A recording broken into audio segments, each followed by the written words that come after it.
Post coordinate indexing. Post coordinate indexing એ ઇન્ડેક્સિંગની એવી પદ્ધતિ છે જેમાં ઇન્ડેક્સ ટર્મ્સ અલગ અલગ રાખવામાં આવે છે અને સર્ચ કરતી વખતે તેને કમ્બાઈન કરવામાં આવે છે. આ પદ્ધતિ મુખ્યત્વે બુલિયન લોજિક એટલે કે એન્ડ ઓર નોટ પર આધારિત છે. સૌથી વધુ ઉપયોગ online database, OPAC, search engine, digital લાઇબ્રેરીમાં થાય છે. સરળ શબ્દોમાં જોઈએ તો પોસ્ટ કોઓર્ડિનેટ ઇન્ડેક્સિંગ એટલે કે ટર્મ ઇન્ડેક્સિંગ સમયે અલગ રાખવામાં આવે છે અને યુઝર સર્ચ કરતી વખતે તેને જોડે છે. વિશેષતાઓ જોઈએ તો ફ્લેક્સિબિલિટી, યુઝર પોતાની જરૂરિયાત પ્રમાણે ટર્મ્સ કમ્બાઈન કરી શકે છે. Boolean operators and or not વડે કોમ્પ્લેક્સ ક્વેરી બનાવી શકાય. ઉદાહરણ તરીકે library and digital and India.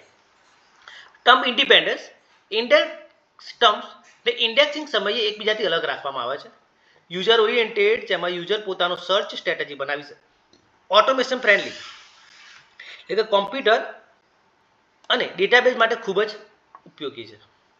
Scalability, લાખો રેકોર્ડ્સમાંથી પણ ઝડપથી સર્ચ કરી શકાય છે. વોકાબ્યુલરી કંટ્રોલ ઓછી, સિનોનિમ્સ અને હોનોનિમ્સ માટે કંટ્રોલ વોકાબ્યુલરી હંમેશા નથી હોતી. એક્ઝોસ્ટિવ રિટ્રાઈવલ એટલે ઘણા રિઝલ્ટ મળે છે, યુઝર ફિલ્ટર કરી શકે છે. પ્રક્રિયા જોઈએ તો પ્રથમ ડોક્યુમેન્ટનું એનાલિસિસ કરવામાં આવે છે, જેમાંથી દસ્તાવેજમાંથી મુખ્ય વિષયો અને કીવર્ડ્સ ઓળખવામાં આવે છે. બીજું સ્ટેપ છે શબ્દો પસંદ કરવા. દરેક મુખ્ય વિષયને અલગ કીવર્ડ તરીકે પસંદ કરવા.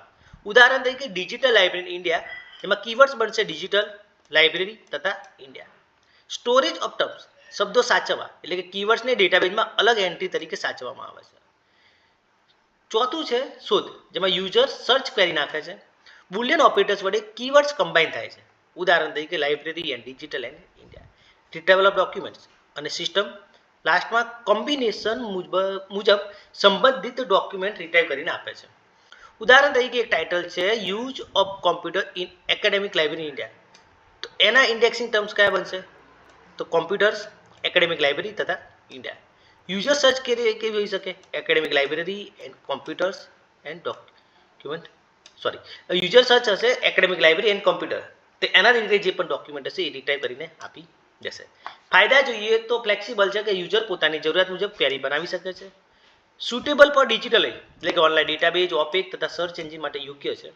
સિમ્પલ ઇન્ડેક્સિંગ, ઇન્ડેક્સ ટર્મ્સ અલગ રાખવાના કારણે ઇન્ડેક્સિંગ સરળ બને છે. કોમ્બિનેશનલ પાવર એટલે કે ટર્મ્સને કમ્બાઈન કરીને કોમ્પ્લેક્સ કોન્સેપ્ટ શોધી શકાય છે. સ્કેલેબલ એટલે કે લાખો રેકોર્ડ્સમાંથી પણ તરત રિટ્રાઈવલ શક્ય છે. ગેરફાયદામાં નોઇઝ એટલે કે ઘણીવાર એક્સ્ટ્રા રિઝલ્ટ મળે છે. યુઝર ટ્રેનિંગ જરૂરી એટલે કે યુઝર્સને બુલિયન લોજિક આવડવું જોઈએ. વોકાબ્યુલરી કંટ્રોલનો અભાવ એટલે કે સિનોનિમ્સ રિટ્રાઈવલને અસર કરે છે. ઉદાહરણ તરીકે ફિલ્મ, સિનેમા, મૂવી ત્રણેય ટર્મિનોલોજી સેમ છે. ટર્મિનોલોજીનો મતલબ સેમ છે.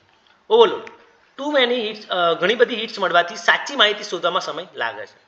નિષ્કર્ષ જોઈએ તો પોસ્ટ કોઓર્ડિનેટ ઇન્ડેક્સિંગ લાઇબ્રેરી સાયન્સમાં સૌથી વધુ ઉપયોગમાં લેવાતી પદ્ધતિ છે, ખાસ કરીને ડિજિટલ લાઇબ્રેરી, ઓપેક અને સર્ચ એન્જિન માટે.